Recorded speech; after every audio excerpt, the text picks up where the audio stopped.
Hello, and welcome to another episode of Casting Actors Cast. Great to have you with us today. We're going to have a really cool show today, I think. It's going to be all about competition. What does competition do to you? What does competition mean to you? How do you handle that competitive nature that you're feeling inside your bones when you show up at an audition? We're going to address all those things and hopefully answer a couple of questions as well, so stick around for that. I don't normally do this. I really enjoy doing these podcasts, as I hope you can tell, and I hope you know. But there are a couple of things that I'd like to share with you that I think are really important and valuable and might turn out to be something really cool for you to at least consider. So the couple of things are, number one, there's a fantastic West Coast premiere already happening, and it's taking place now all the way through November 9th, 2018. Robert Galinsky, who is a fantastic writer, performer, and honestly, I can tell you he's just a really great human being. He wrote a wonderful one-man piece called The Bench, a homeless love story. It's taking place on Thursdays and Fridays in Los Angeles on Santa Monica Boulevard, 6539 Santa Monica Boulevard at the Hudson Guild Theater. The Hudson Guild Theater in Santa Monica, The Bench, a homeless love story. And Robert wrote this incredible piece. And if you're interested in seeing some really unbelievably good acting and excellent, excellent writing in a one-man performance, I think that this is going to be well worth your while to check out. So if you're in Los Angeles all the way now through November 9th on Thursday or Friday, I really suggest that you go check this out. Robert is one of those very special people, and he's an amazing talent. So please check that out. Now, the second thing is also something taking place here on the East Coast. It is, ladies and gentlemen, no kidding, the National Monologue Slam is taking place in New York City on October 20th. And for those of you who are podcast listeners and you're going to be in the New York City area and you want to meet me, I would love to meet you. I would love to shake your hand, but also I'm a participant. I'm going to be one of the casting director professional types in the National Monologue Slam taking place on October 20th. You can get a lot more information at www.nationalslam.com. That's www.nationalslam.com. For all actors of all types, you're invited to this seminar, and there are two distinct components to it. One is a master class, a workshop in preparing your monologue work. Then the second part is actually you performing your monologue in front of everybody. So you'll have a live audience, plus you'll get instant feedback from yours truly, as well as commercial agent or an agent. It's really so much fun. I have a great time doing this. I'm here to tell you that since you're listening and you're a fan of the podcast, I hope you are at least, you'll get an exclusive discount if you use the code PODCAST when you go online at www.nationalslam.com. Use the code word podcast and you're going to get the entire event for half price. Regularly $199. For just $99, you'll get a full day of workshops, meeting with casting people, doing and performing your monologue. I can't stress how valuable I think this is, and it's not just because I'm participating, it's because I've seen and participated in previous monologue slams, and they're just really a great, great day for everybody. So consider the National Monologue Slam taking place on October 20th. Thanks so much for listening to this. So over the past 4 days, I've been involved in working on casting an off-Broadway play, actually a well-known play called A Man for All Seasons. And we are, as casting directors and fulfilling the obligations of Actors Equity Association, required to do 3 full days of EPAs, Equity Principal Auditions. And in these principal auditions, the actors are given sides for each of the characters that we are looking for. In this case, 9 or 10 different characters. And the actor has the sides posted to the Actors Equity. And then they're handed the sides. They come in, and there I am sitting with my reader in a room. In this case, it was Elizabeth, and she's just a fantastic actress and a wonderful reader for actors. And the actors come in, they do their scene, and then they leave. And that's it. it's an opportunity for equity actors who do not have an agent or representation or want to be seen for this and don't have another way of getting seen. They come in and do their 2 minutes of material for me. To say each day we saw about 120 actors. So multiply that by 3. You can do the math. It was just very, very long days, but really interesting days. I find EPAs quite valuable. A lot of actors think that casting directors will go in and it's just an exercise in frustration because many casting directors view this as just kind of a pain in the ass, excuse my language, because they have their own method of casting actors for the particular production. I kind of happen to really like EPAs. I really love seeing new talent. I love being reminded of the talent that's out there and might not have representation. So lest you think EPAs are not worthwhile, I can tell you that in the last 2 EPAs that I did prior to this one, we've actually hired actors from EPAs to appear in the productions that we're working on. No kidding. That's the truth. So I really want to encourage you to make sure that if there is an audition opportunity that you can get to, you should take it. You should really do it. And most importantly, cast yourself well. If you're going to go into an EPA and you've read the breakdown, and of course the breakdowns are listed both in the papers like backstage, you also see the sides posted at Equity, and you'll see a breakdown of the characters. So if you go and you read the breakdown of the characters and it's too much of a stretch to put yourself into any one of those characters in your mind, please don't come to the EPA. It's really strange that actors think that they're so capable of doing every role that's out there. And, you might feel that way about your work, but guess what? We might not feel that way about your work. So if you are really interested in a particular role because you think that you are spot on right for that role, then by all means, don't hesitate. But if you think it's going to be too much of a stretch or too much of a question mark and you want to come in just to get seen and just to have the experience of auditioning, I think that that's not a good thing. I think that that's a waste of your time and it's a waste of our time as well. I'd rather see you in the focus of the work that we are currently on rather than having to make me think way outside of the box. I'm all for outside of the box, but I'm not for all the way outside of the box to where it doesn't make sense that you're even there.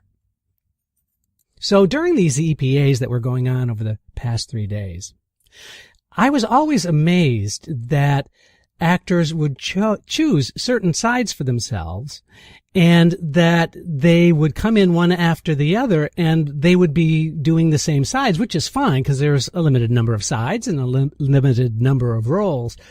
But I couldn't help think that the actors must be feeling like they're in competition with the actor that just went in before them, doing the same part. And what does that do to your head? What does that do to your psyche when you're preparing sides that you're going to be going into an audition and somebody just did the same sides that you did? So several things I think happen.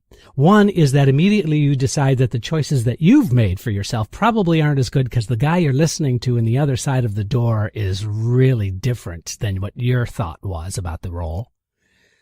And that suddenly puts you in a place, well, I didn't ever think of interpreting it this way. So am I making a mistake by doing what I'm doing? In other words, because you're a creative person, those insecurities start raging big time. Just like raging hormones. You've got raging competition-itis, whatever that means. What that means to me is that you feel insecure enough about your own work, even though you maybe have done some really great performing and you've got some really great training. And nevertheless, listening to somebody else do the role that you're about to do can be very unnerving. Don't you think? I mean, isn't that really true? And I see this happening all the time where the actor walks into the room and they suddenly apologize for doing the same scene that I just saw. Gosh, I'm really, really sorry. I'm going to do that same role again that you just heard. Sorry. Why are you apologizing is the first question. Second question is, if you haven't focused all of your energy and attention into the role that you're about to play, and you're listening outside of your own work presence, your own work focus, then that is what makes it an unnerving experience. So confidence is definitely an inside job, not an outside job. No matter what that other person does in that room out there, you have to be confident in the choices that you're making. So much so that the stronger your choices are, the better your audition is going to be. I would much rather see an actor be really committed to a choice and be wrong with the choice, but so committed as to make it believable and appropriate, than to see an actor come in and try to psych out what you think I might be interested in seeing in you. So that's why it's such an inside job. And competition in some ways can be healthy. I get that. I guess that's really useful if you're playing tennis. I guess that's really useful if you are in some kind of contest where you win a prize for baking the most delicious cake. Are you really in competition with other people? The truth is your recipe, what you put into your cake, and how you bake it, and how you dress the cake, those are all going to be unique to you. And if somebody else responds favorably to somebody else's cake, does that diminish your cake? Well, clearly, we can intellectualize and say, no, of course not. If you make the cake the way you wanted it to, it came out the way you wanted it to, then that should be self-satisfying and self-evident. Also, in terms of other people looking at your work, all you have at your disposal is you. All you have to work with is what you bring to the table. So make sure when you walk into the room, make sure when you're working on any role that you might be, anything from a commercial to a feature film where you're the lead, it's really critical that you just put and inject as much of yourself in it as you can. Also, like I've said before, especially in the episode about auditioning, is when you walk into the room, your subtext has got to be, I can't wait to show you how I'm going to play this part. I can't wait to show you how I'm going to play this part. If you dissect that a little bit, I can't wait, that implies that you're excited to be there, you're happy to be there, that this is an opportunity that you are grateful for. All of those things going through your head, that's appropriate. So I can't wait is a good thing to say to yourself as you're entering the room. And then the second part, how I'm going to play this part. Not, I hope you like the way I am going to play this part, but this is how I am going to play this part. That's also a solid, positive, uplifting way of being connected so that the next step in your own head is getting to the work, doing the job you're there to do. And then finally, why did you get into acting in the first place? Having a good time, feeling good about the character that you're playing, having fun, investing so much of yourself into playing somebody else is a unique experience and unlike anything else in the world, I think. And so that's why I would really love it if you could really practice that positive, upbeat, my uniqueness is what's going to get me the job, not my sameness. That really is about competition in an audition environment, and I spoke specifically about being in an EPA. But there's something a little more serious that I want to talk to you about, challenge you about. And this is not meant to depress you. This is just a reality check on something that had happened to me. I had been doing a lot of commercials in my 20s, a lot of voiceover work, a lot of commercials, and I was with a small boutique-y kind of agency. What I call boutique agencies are those agencies that don't have a huge client list, that they literally have a stable of people that they like working with. And usually there are 2, 3, maybe 4 people working in the office. There's oftentimes the owner, then there's the person who does the theater, and then there's somebody who does commercials. So those 3 people, and then there perhaps is a reception person. So those are what I call boutique agencies. And I was with this boutique agency, and I got some work, and I was really pleased, and they were happy happy to have me, and I was happy to be there. And I know that with a boutique agency, you're not going to get all the calls that those larger agencies are going to get. That's just the nature of the beast. That sometimes, and because of loyalties of certain agencies with certain casting people, loyalties with certain advertising agencies among a commercial department, that is kind of a sliding scale in terms of how often an actor might be called in to audition to do stuff. So I was really satisfied, although there was this other agency that at this time, this other agency was strictly a commercial agency. They did nothing but commercials, and they were a large agency, and they had a lot of talent. So at every audition I would go to, there would be all of these other actors from that particular agency lined up to sort of do the same thing. And I have to be honest with you, I am one of those insecure actors. I try and give you good advice, but I wasn't really good at practicing my own advice, especially in my 20s. And I ended up feeling a little bit, I don't know, I don't want to say resentful because it really wasn't that strong of an emotion, but I was really kind of bothered by the fact that here this much larger, better, I thought better, they weren't better, but they were just larger, but they were getting a lot more of their actors into these appointments. And I was kind of just frustrated by the fact. Now, I booked stuff and I was happy with that, but secretly I always was hoping that maybe I could have a relationship with this larger agency. Maybe they would take me on and maybe I would make a lot more money for them and, of course, a lot more money for me. And so some time went on, and guess what happened? I got a call from this agency. They said, let's have lunch. And I said, that's great. And inside, I was secretly so happy that this was going to take place. I had a sense that they were going to ask me to join their agency. And sure enough, the lunch went well, and they said, we would like you to join our agency. I was like, whoa, fantastic. I suddenly had these huge dollar signs in my eyes, and so did they.